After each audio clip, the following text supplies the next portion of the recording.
Bueno, estamos aquí con Gabriel Kurman de Argentina. Mi nombre es Rudy Gallardo y vamos a hablar sobre Bitcoin. Una vez más, muchas gracias a Think Markets por el espacio. Y bueno, Gabriel, ¿qué tal? ¿Cómo te ha parecido Guate? ¿Cómo estás, Rudy? Estoy muy feliz de estar aquí en Guate. Hace muchísimos años que no venía. Vengo de conocer el lago Bitcoin, de conocer el lago Atitlán, de estar en Panajachel.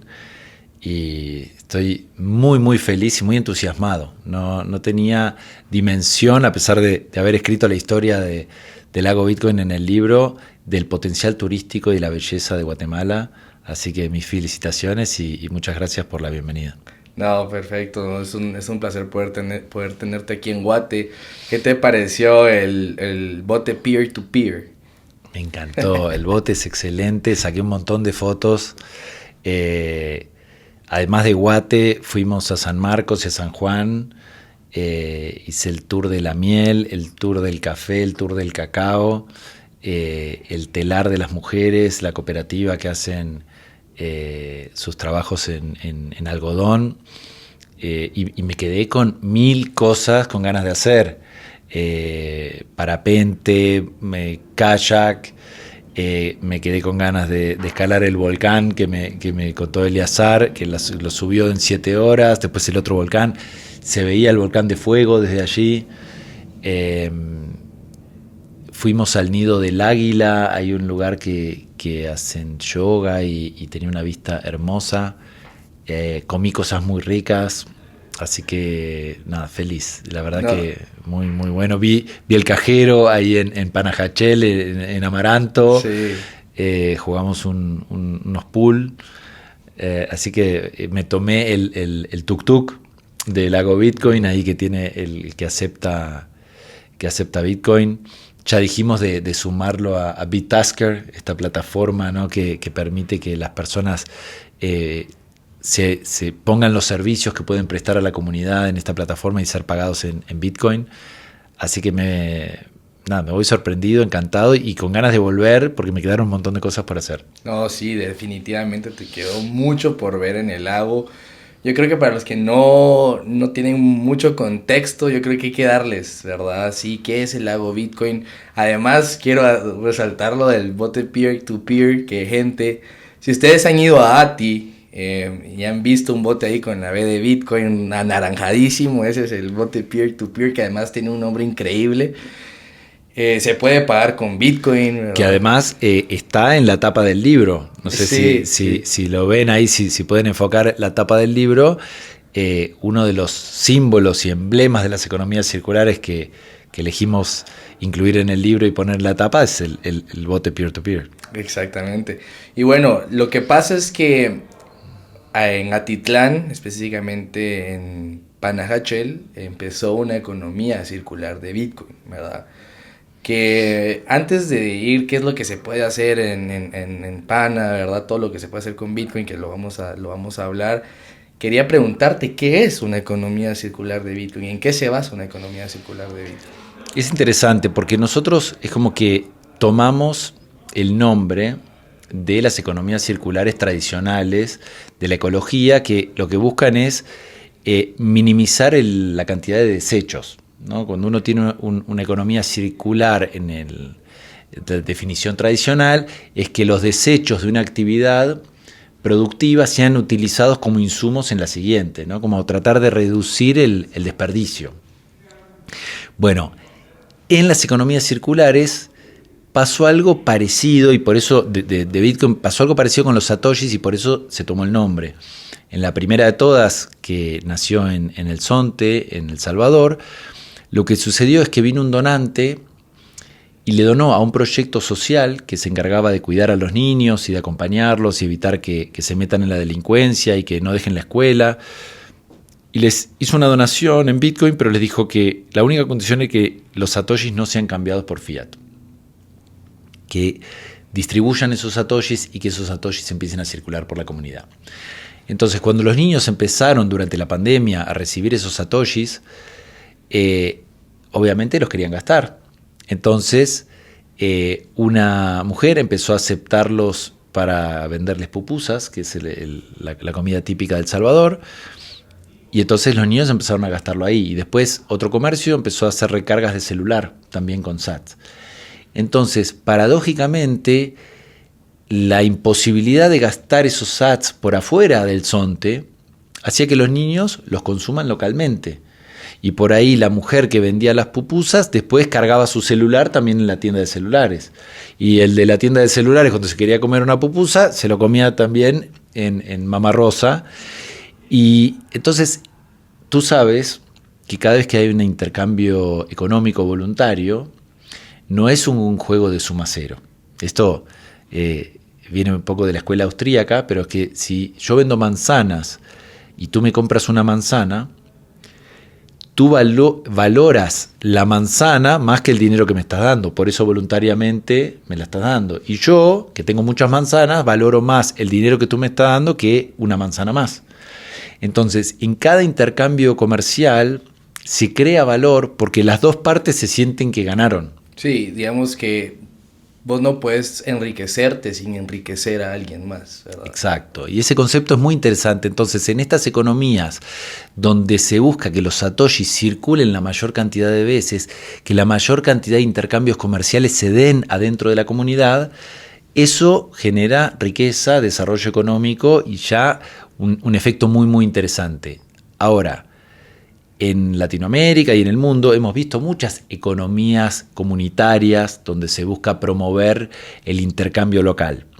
Y siempre han tenido buenos resultados, salvo cuando se empezaron a crear monedas locales, comunitarias, que en general siempre terminan mal porque claramente hay alguien que tiene el poder de emitir más monedas. Es el problema de todas las monedas comunitarias, que en algún momento empiezan a emitir y a entregar nuevas monedas sin que haya una contrapartida económica, y eso genera un exceso de oferta y una inflación de esas monedas comunitarias.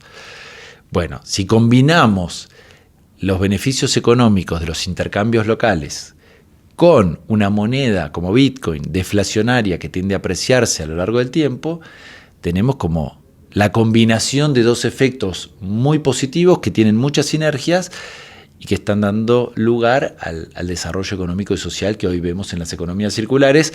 Y por eso este fenómeno que se inició en el Zonte, en El Salvador, hoy está siendo replicado en cientos de comunidades y de países alrededor del mundo. Perfecto, no, yo creo que más adelante vamos a adentrarnos más en cómo las economías circulares empoderan a quienes son parte de ellas, ¿verdad?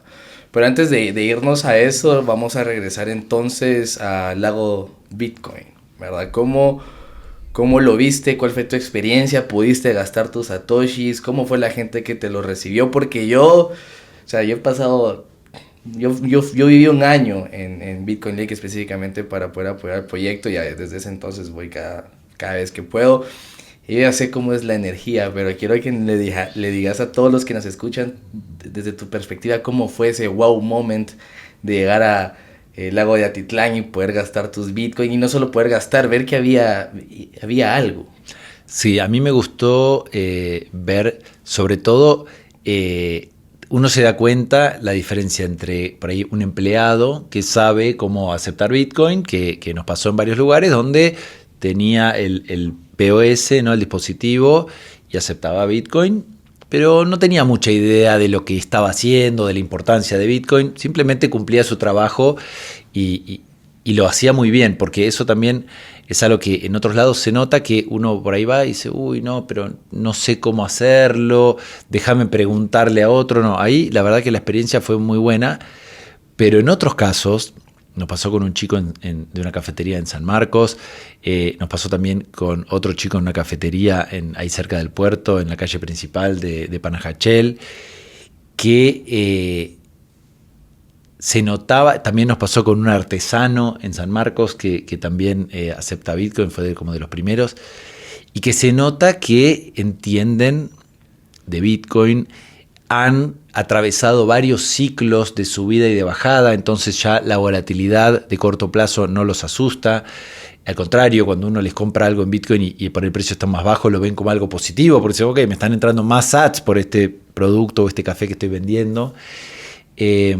Uno de ellos, el de la cafetería de Pana, dijo, estoy recibiendo muchos pagos en Bitcoin. Fue muy, muy lindo ver que no solamente éramos nosotros, sino que están realmente viniendo visitantes bitcoiners. Eso también es la razón por la cual escribimos el libro, ¿no? Y Sí. queríamos no solamente visibilizar el enorme trabajo que ustedes hacen y incentivar a otros bitcoiners o personas de otras comunidades que copien el modelo y quieran armar su propia economía circular, pero también para decirle a los bitcoiners del mundo, vengan a Panajachel, vengan al lago Atitlán, visiten las economías circulares, gasten sus sats y promover y de alguna forma valorar todo el trabajo de hormiga que los líderes de las economías circulares hacen, recorriendo, visitando los comercios, enseñándoles cómo aceptar Bitcoin. Y después es muy importante que vayamos a visitar y apoyemos estos proyectos. Por supuesto, ¿no?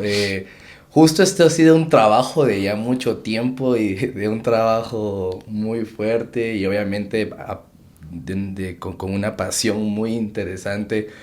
Me acuerdo con Elías al andar repartiendo volantes para Bitcoin Meetups y que igual no llegara nadie. Pero obviamente ha sido un camino que es el camino que se tiene que recorrer. Pero justo lo que decías era lo que quería escuchar, porque eso es lo que a mí me parece muy interesante. Yo creo que han pasado ya ciclos donde, por ejemplo, cuando se empezó el lago Bitcoin, empezó a caer el precio. Sí, eso le pasó a muchas economías circulares que nacieron o comenzaron a tener tracción durante la pandemia y después se vieron 2 años de mercado bajista que hizo que sea muy, muy difícil. Sí, y hay muchas experiencias también del inicio del lago Bitcoin donde los comerciantes no habían entendido la razón por la cual aceptar Bitcoin. Entonces, al ver que sus ingresos en Bitcoin caían, obviamente, no solo tal vez salieron de cualquier interés, sino que incluso fue como pensaron que esto no funcionaba, ¿verdad? Pero también, que igual funciona en cualquier bear market, se quedaron los que entendían el concepto y quienes empezaron a ver la opción de aceptar Bitcoin incluso como un empoderamiento para ellos mismos, ¿verdad? Hay una famosa historia del lago Bitcoin, de uno de los primeros comerciantes que igual vivió el tope del 2021, vio la caída del 2022, vio la recuperación, pero de igual manera siguió aceptando Bitcoin. Y en el reciente bull market, empezando ya obviamente, imagínate, empezar a recibir satoshis a Bitcoin a 16,000, después que llegara a 30, después que llegara a 50, después hubo, digamos, una apreciación en su dinero. Y gracias a eso abrió más restaurantes, ¿verdad? Y él te lo cuenta, que es gracias a Bitcoin que él logró abrir más restaurantes. Entonces son este tipo de cosas las que uno dice, por esto es que sirve no solamente la educación, sino que las personas entiendan el valor. Y tal vez para esta va mi siguiente pregunta. ¿De qué manera empodera Bitcoin a las personas de una economía circular, a los comerciantes, a los individuos? ¿De qué manera los empodera? Mira, yo creo que se puede dividir como en las razones económicas y las razones sociales, ¿no? Como que podemos separar en dos ahí la reflexión. En términos económicos, hay múltiples formas en las que Bitcoin nos ayuda. Una forma muy directa es en reducir los costos de intermediación. Cada vez, yo por ejemplo, no andaba con efectivo. En un momento quise pagar en dólares y me lo tomaban a un precio malísimo. Y me dijeron, no, porque ese es el precio al que me lo toma el banco. Pero era un spread criminal. Entonces, no es que la comerciante me quería engañar, sino que el banco la estaba engañando a ella si ella le iba con los dólares al banco. Pero si le pagaba con tarjeta de crédito, las comisiones que se quedan las tarjetas son enormes. Entonces, ese es el primer beneficio. Si yo te pago en sats directamente, te llega el total del monto, así que ya hay un beneficio. Ni hablar de las remesas, ¿no? Este es un gran tema en El Salvador y entiendo que aquí en Guatemala también. Los costos que cobran las empresas de remesas, además de la incomodidad de tener que ir a retirarlo en la sucursal, que muchas veces no hay en el pueblo, para recibir remesas, es fundamental y es excelente. Después, lo otro obviamente es que vuelve a tener sentido el ahorro. Muchos de los comerciantes con los que les pagamos en sats nos decían que que ese dinero para ellos es ahorro. Como que si tienen que reponer la mercadería que estamos comprando, eso lo pagan con fiat. Pero ellos saben que una forma de ahorrar en sats es vender tu fiat y comprar Bitcoin. Pero eso muchas veces es más difícil por la volatilidad. Una forma mucho más simple y periódica, parecido a un DCA, es vender tus servicios y tus productos por Bitcoin. Si te compra alguien 1, 2, 3 ventas por semana en sats, bueno, tú sabes que eso es tu ahorro de largo plazo y varios de ellos lo veían así. Entonces, vuelve a tener sentido ahorrar. Y esto dispara muchos de los beneficios sociales que trae Bitcoin al ser adoptado en una economía circular, que son como los patrones que vimos al escribir el libro. Nosotros tuvimos ahí una oportunidad única que al estudiar tantas economías circulares, al entrevistarlos, porque no solamente para el libro, pero sino que en el canal de Bitcoin for Humanity también hemos entrevistado a decenas de economías circulares, y es como que uno empieza a descubrir patrones. Y uno de estos patrones es que cuando los niños aprenden que Bitcoin tiene una tendencia a apreciarse en el largo plazo, de golpe naturalmente vuelven a interesarse por el ahorro. Nosotros decimos muchas veces que los jóvenes hoy son cortoplacistas y que a nadie le gusta trabajar y que no les gusta el sacrificio y que son cortoplacistas y no quieren estudiar, ¿no? Es como una mirada así general, para mí, muy equivocada sobre los jóvenes. Bueno, lo que Bitcoin demuestra es que esos problemas no son de los jóvenes, sino que son del dinero fiduciario. Si tú ahorras 1.000 quetzales para dentro de 10 años cuando quieras poder comprarte una casa, esos 1.000 quetzales no van a valer nada. O sea, la devaluación permanente del dinero o de los dólares, digo, si tú tienes, te encuentras $1.000 o te regalan para tu cumpleaños $500, nuestros abuelos ahorraban cada moneda para que sus hijos puedan tener una mejor vida y para que sus nietos puedan ir a la universidad.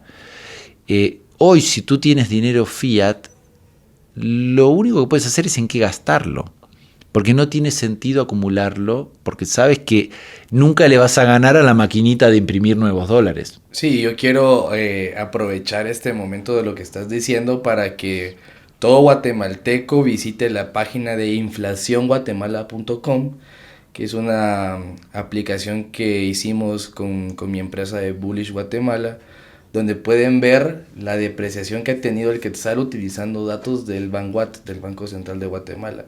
Entonces ustedes pueden ver que todos los años somos más pobres y holdeamos quetzales, ¿verdad? Pero a eso habría que sumarle la devaluación del dólar, porque tú, esa página, ¿qué dices? Quetzales contra dólares. Quetzales contra quetzales.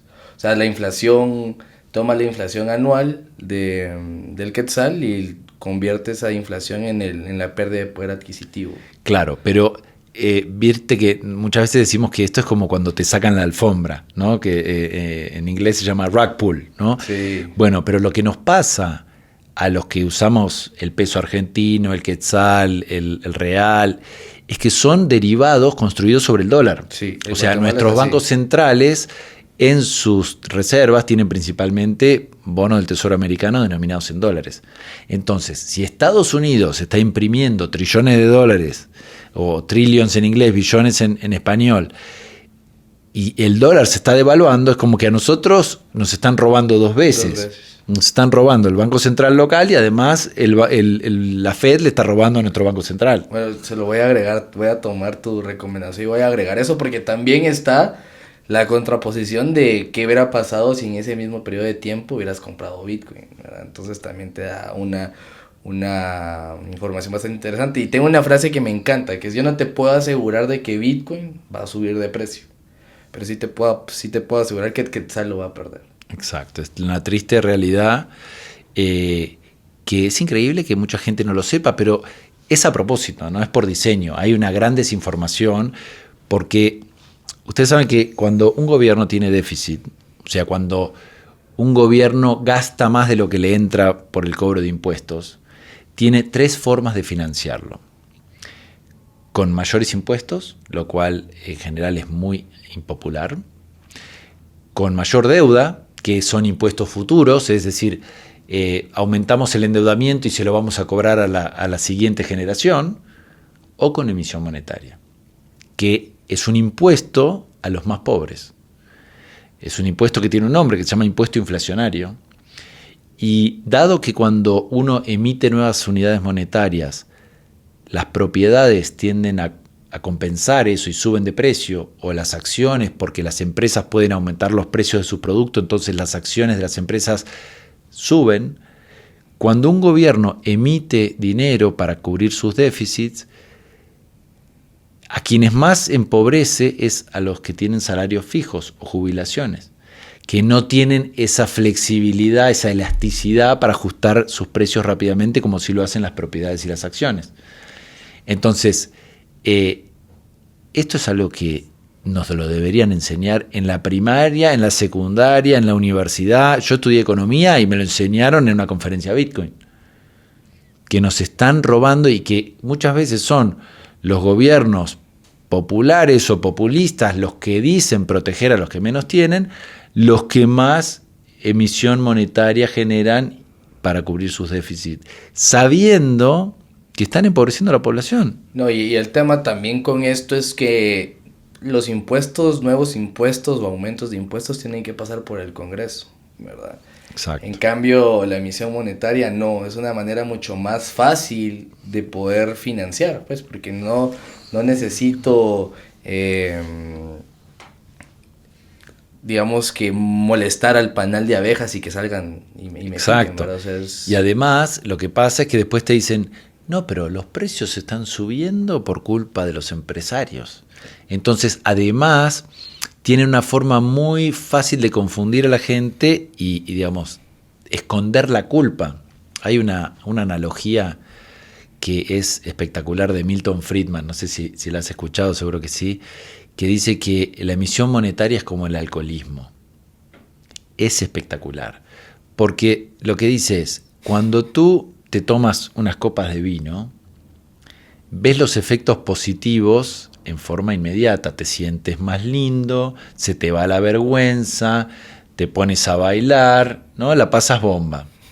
Ahora, 5 años después, si sigues tomando alcohol todo el tiempo, te vienen los problemas de la cirrosis, la enfermedad. Entonces, los beneficios los ves en el corto plazo y la parte negativa la ves en largo plazo. bueno, no para irse tan lejos, la resaca del día siguiente es terrible. Claro, el problema es que cuando tú dejas de beber alcohol, los primeros meses estás en el infierno. Cuando tú quieres abandonar ese vicio, lo primero que ves son los efectos negativos. Y recién recuperas tu salud y te sientes mucho mejor varios años más tarde. Bueno, la emisión monetaria es exactamente igual. Cuando tú tienes un país con un banco central ordenado y empiezas a emitir dinero, de golpe es como que creaste riqueza de la nada. Puedes crear más escuelas, puedes dar más hospitales, puedes aumentarle los sueldos a los empleados públicos, puedes regalar plata por la calle, puedes subsidiar el combustible o lo que quieras, ganas las próximas elecciones, la gente piensa que eres un genio. Ahora, la inflación y la suba de los precios y la pobreza asociada a eso que es crear plata de la nada, sucede 6 meses, 12 meses, 18 meses más tarde. ¿Y quién se acuerda que tú fuiste el que emitió dinero en el pasado? Hasta le puedes echar la culpa al próximo gobierno o a los empresarios. Que sí, los efectos de la inflación se terminan viendo en el largo plazo, ¿verdad? No es algo del corto plazo. Exacto. Y cuando quieres corregir ese patrón negativo, cuando tienes una economía que está acostumbrada a la inflación permanente y que cuando la gente te pide algo, sí a todo, y después, digamos, se dan los desastres que se dieron en la Argentina, con 20 años sin crecimiento económico y con inflación sostenida y una pobreza del 70% de la población, dejar de emitir dinero y decir, gente, somos pobres, tenemos que vivir con lo que tenemos y empezar a generar empleo privado real y reducir el tamaño del Estado, lo primero que ves es el efecto recesivo, igual que la resaca cuando uno deja de consumir alcohol. Y los beneficios de tener una macroeconomía ordenada y un gobierno sin déficit se ven muchos años más tarde. Entonces, por eso es que hay que tenerle tanto respeto y tanto miedo y evitarlo a toda costa la emisión monetaria, que es justamente lo que viene a traer Bitcoin. A la fuerza, diciéndole a los políticos, el dinero que ustedes crean y los incentivos que tienen a engañarnos con su dinero son tan grandes que lo mejor que podemos hacer es tener nuestro propio dinero escaso, asegurado por criptografía, nativo de Internet, de código abierto que puedan usar todas las personas del planeta. Y si nos ponemos un poquito más filosóficos, que sé que te gusta mucho, Rudy, lo que estamos hablando es del comienzo de la separación entre el Estado y la moneda. Es decirle a nuestros gobernantes, así como en la Revolución Francesa separamos la religión de la administración pública, dijimos, ustedes encárguense del gobierno, nosotros déjennos la libertad de credo. Lo que estaría comenzando con Bitcoin es una separación entre el rol del Estado y el rol de la moneda. Cobren impuestos y dennos servicios públicos, no se metan con la moneda. Sabemos que tienen un incentivo enorme a defraudarnos, siguiendo el ciclo electoral de corto plazo, emitir moneda para financiar a déficit, y decidimos no usar más la moneda de ustedes. Queremos usar un protocolo nativo de Internet que es abierto, que podemos utilizar absolutamente todos y que nos aseguramos por criptografía que nadie nos va a devaluar y aumentar la oferta de los bitcoins. No, y yo creo que por eso también es muy importante el tema de las economías circulares, ¿verdad? ¿Por qué? Porque te estás creando un espacio, un safe haven para utilizar tu Bitcoin, para que no, bueno, utilizar tu Bitcoin para que haya educación de Bitcoin. Yo también digo que una economía circular fácilmente puede empezar con que empeces a dar clases de Bitcoin en tu área, ¿verdad? Sí. Entonces yo creo que justo también ahí viene la parte importante del empoderamiento de estos hubs, digamos, que le dan a las personas. Y con respecto a esto también quiero preguntarte, ¿verdad? Porque va muy relacionado. Si Bitcoin entonces viene a empoderarnos y a querer sacarnos de este sistema, obviamente tenemos que usarlo, ¿verdad? Tenemos que usarlo. Entonces, muchas personas de aquí de Guatemala, ¿verdad? Tienen todavía este conflicto de decir, es que ¿por qué voy a gastar mi Bitcoin? O sea, no hace sentido si yo lo quiero ahorrar, si va a subir de precio, después me va a doler si sube de precio, yo lo gasté. Pero realmente esto va un poco más allá de la superficial del precio, ¿verdad? De comprar para después tener más, sino va con un tema de salir del sistema, empoderar el sistema nuevo y poder así ser más libres. Totalmente. Hay un autor de un libro que el español se llama Gael García, que dijo una frase que a mí me gustó mucho una vez, que dice, Bitcoin va a ser buen dinero cuando deje de ser una buena inversión. Tú conoces la ley de Gresham, que básicamente lo que dice es que si tú tienes dos tipos de dinero, siempre vas a querer gastar el peor y guardarte el mejor. O sea, en Argentina, por ejemplo, todo el mundo gasta los pesos y se guarda los dólares, ¿no? Y cuando en el pasado teníamos patrones bimonetarios, bimetálicos, de oro y plata, ¿qué pasó? Que el oro dejó de circular, porque la gente gastaba la plata y se guardaba el oro. Entonces, hay una parte que esto que tú dices es racional. Si tú tienes dólares y bitcoins, es lógico que te quieras guardar los bitcoins y quieras gastar tus dólares. Ahora, cuando tú gastas tus dólares, al mismo tiempo estás siendo como un advocate, un embajador del dinero fiat, de los dólares. Y cuando tú gastas satoshis, estás promoviendo la creación de una red peer-to-peer de intercambio de bitcoins, de satoshis. Entonces, ¿por qué esto es tan importante? ¿Y por qué las economías circulares son tan importantes? Porque tú sabes que hay una gran amenaza de algunos gobiernos que no entiendan el valor de Bitcoin y este empoderamiento que tenemos los individuos ahora con esta tecnología, que van a querer imponernos sus CBDCs, sus dineros de los bancos centrales. donde nos van a controlar lo que consumimos, lo que nos van a controlar qué estamos haciendo, donde van a poder frizarnos nuestras cuentas inclusive antes de que se demuestre que estamos haciendo algo ilegal. Entonces, los puntos de control de los gobiernos más autoritarios del mundo van a estar en ese punto de contacto en donde tú como usuario necesitas cambiar tus satoshis por un dinero fiduciario para gastarlo. Entonces, tener una red en donde tú puedes gastar directamente tus satoshis es lo que hace que todo el ecosistema sea mucho más antifrágil a nivel mundial. Entonces, nosotros hablamos con varios bitcoiners que estaban visitando El Salvador y le decimos cada vez que los invitamos a venir a conocer Lago Bitcoin y las otras economías circulares, que es muy importante que ellos gasten sus satoshis.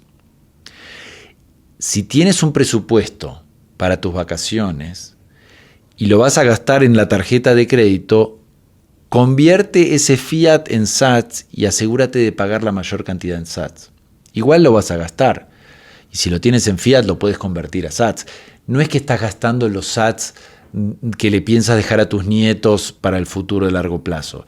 Estás eligiendo que el presupuesto que destinaste para estas vacaciones o para este viaje, en vez de gastarlo en tarjeta, lo vas a gastar en sats.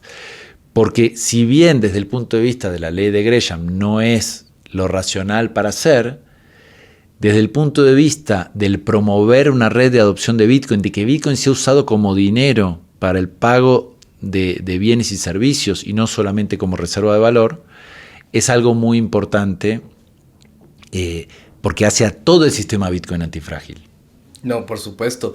Yo creo que la gente tiene que entender que estamos en las trincheras, ¿verdad? O sea, primero es una revolución pacífica, pero eso significa que estamos en una guerra pacífica, si lo quieres ver así, sí, donde tenemos que estar fuertes en nuestras posiciones, pues, ¿verdad? No podemos flaquear en esas áreas si lo que realmente buscamos es cambiar el sistema, que yo creo que eso es lo más importante, ¿verdad? Saber que el sistema actual está hecho para depredarnos a costa de unos pocos que se benefician de la pobreza de los muchos, ¿verdad? Sí, y también hay una visión como un poquito más optimista, que yo tengo muchas esperanzas de que sea la versión que se dé en nuestros países en Latinoamérica, que es, al adoptar Bitcoin, las economías circulares generan un desarrollo económico y social espectacular en sus comunidades. Eso es lo que vio Bukele en el Zonte. La existencia de la economía circular de Bitcoin Beach estuvo directamente relacionada con la adopción de Bitcoin a nivel país en El Salvador. Entonces, nuestros gobernantes, algunos van a intentar controlarnos al extremo, extraernos la mayor cantidad de impuestos hasta que casi nos agoten y nos destruyan como sociedades y como economías. Esos van a existir. Pero yo tengo la esperanza de que en Latinoamérica, donde el sistema fiduciario ya ha mostrado todos los problemas que un sistema monetario con oferta infinita puede tener, sean las economías circulares las que puedan mostrarle a nuestros gobernantes que un futuro más próspero y de mayor abundancia es posible en nuestros países. Entonces, es muy importante ir al Lago Bitcoin, visitarla para todos los guatemaltecos que nos están escuchando, gastar sats, aprender de Bitcoin, porque si logramos que haya un boom de desarrollo económico y social en el lago Atitlán por la adopción de Bitcoin, vamos a estar muchísimo más cerca de que los gobernantes del país lo vean y digan, che, esto que está pasando aquí en el lago podría replicarse en todo el país. Y esto que está pasando en nuestro país vecino, que tiene turismo e inversiones de todo el mundo, podrían venir también a nuestro país. Y esto que nos está pasando, que nuestras jubilaciones cada vez valen menos y que nuestros jubilados son cada vez más pobres, si tuviésemos una parte de estas jubilaciones en Bitcoin, podríamos generar abundancia y prosperidad para nuestros mayores.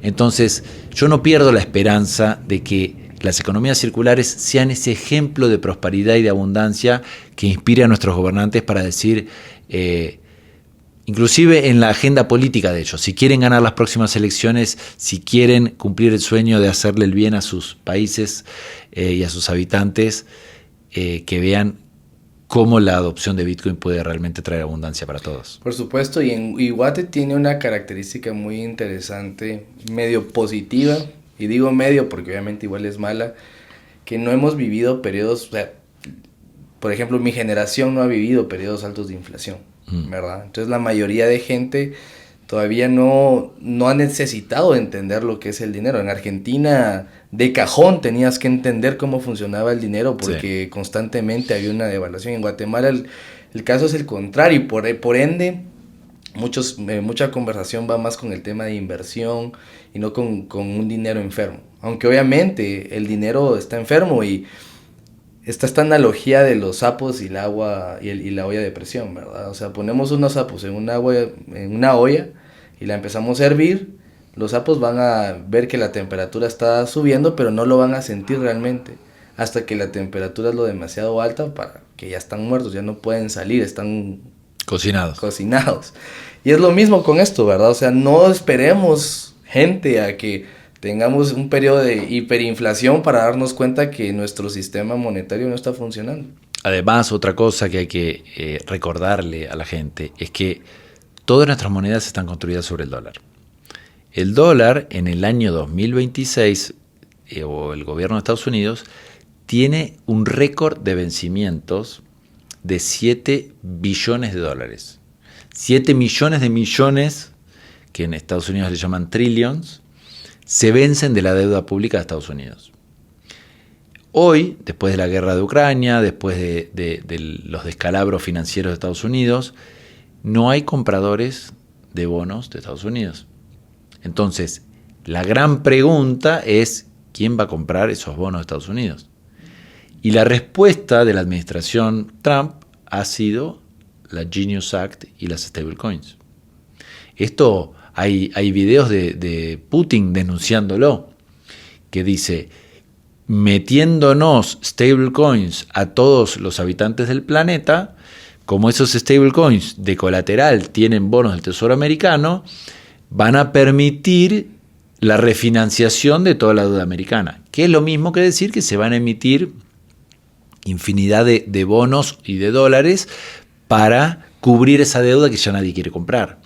Entonces, los gobiernos que han tenido políticas de bancos centrales más ordenadas y que se sienten muy satisfechos y se saludan así, como dicen, qué macro ordenada tenemos, que no tenemos inflación, muchas veces son los que tienen como este blind spot, ¿no? Este punto ciego de que no están dándose cuenta que tú puedes tener un banco central guatemalteco muy ordenado y que se devalúen las pensiones y que el año que viene llenar el tanque de combustible valga $200 porque Estados Unidos nos devaluó a todos.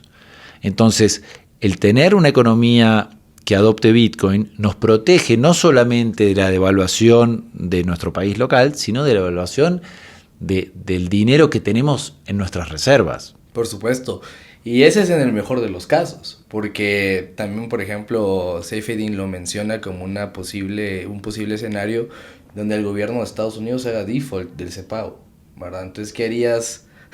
Todas las personas con bonos del tesoro y que no van a recibir ningún tipo de pago, ¿verdad? Sí, yo no creo que hagan un default porque no lo necesitan. O sea, tienen una salida aún más elegante, que es imprimir dinero. Esto hay muchos presidentes de la Fed, creo que hay videos patéticos de Bernanke y de Alan Greenspan que dicen, no, nosotros nunca vamos a hacer default porque tenemos la capacidad de imprimir dólares en forma infinita. Entonces, antes de decir no tenemos plata, como decíamos, es mucho más fácil imprimir dinero y después echarle la culpa al mercado, ¿no? Sí. O algún ataque especulativo externo, como hizo Nixon, que dijo que había un ataque especulativo, cuando en realidad lo que había era un default, ¿no? Entonces, yo no creo que hagan un default porque eso como que asume la responsabilidad y para los políticos es mucho más fácil imprimir dinero y echarle la culpa a otro.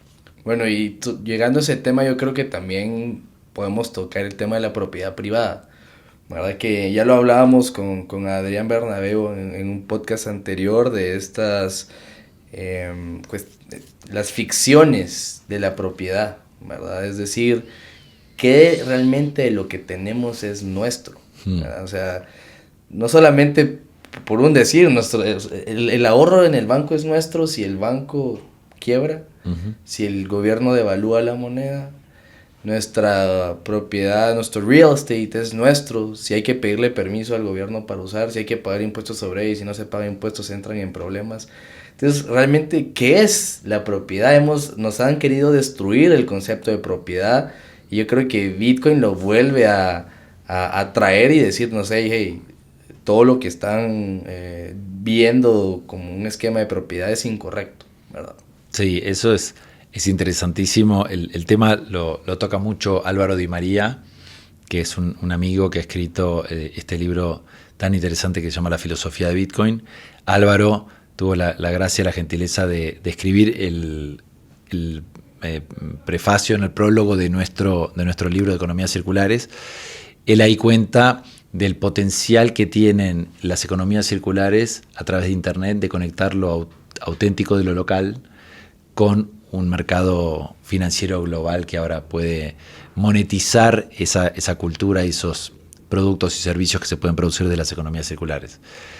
Él en su libro menciona justamente que históricamente la humanidad, el activo más seguro que ha tenido en los últimos 5.000 años para proteger la propiedad privada fue el oro. El problema es que el oro es muy difícil de proteger. Los bancos y los bancos centrales surgieron porque cuando la gente tenía una cantidad significativa de oro en sus casas, las casas eran muy inseguras. Entonces había economías de escala donde tú tenías un castillo, una bóveda ultra segura con militares, soldados y ballestas protegiendo ese oro, ¿no? Por eso los tesoros de oro tendían a concentrarse por la dificultad de proteger ese activo, que es muy difícil de proteger, pero muy fácil de incautar. Sin más, en 1933 el presidente Roosevelt creó una orden ejecutiva, la 6103, y incautó todo el oro de los americanos que estaban en custodia centralizada. Entonces, Bitcoin justamente representa la primera propiedad privada que fue hecha para ser muy pero muy fácil de proteger. Obviamente hay que estudiar muchísimo y aprender cómo protegerla para que sea fácil de custodiarla, pero que inclusive tú lo podrías tener en una password en tu mente. Lo que hace que sea muy pero muy difícil de incautar por parte de los gobiernos.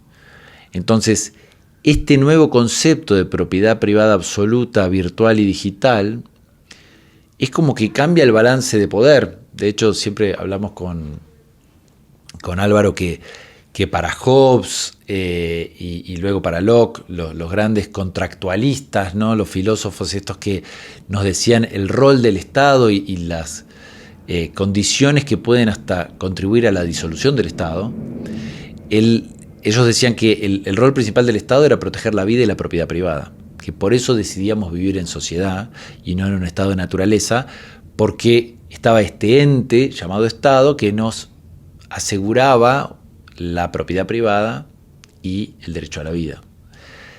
Pero en el mundo del ciberespacio, la verdad que la propiedad privada, si te hackean, tú le puedes ir a tu gobierno a decirle me hackearon, no te van a ayudar en nada, no tienen capacidad de protegernos en el ciberespacio. Y al mismo tiempo no tienen capacidad de obligarnos y enforzarnos un contrato social que no sea algo que nosotros voluntariamente decidamos elegir. Entonces Bitcoin lo que genera un gran desafío para los estados, porque en este momento tenemos el balance de poder entre el ciudadano y el Estado ha cambiado profundamente.